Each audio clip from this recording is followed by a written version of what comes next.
happy to be part of the project kasi of course everyone's voice is important, more so than others because they use their voices nga as maybe source of income for their careers or for their profession. Sigurado, hina-high five ka ng boss mo.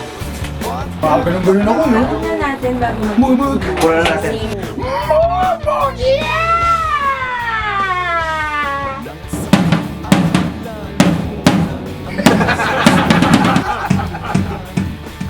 And not enough is being said about Maintenance of the health for your voice. Rest, proper hydration, and of course, keeping it clean. yeah, when you need some help. We're very happy that Bactidol is helping OPM spread the music and the campaign. Mga kapatid!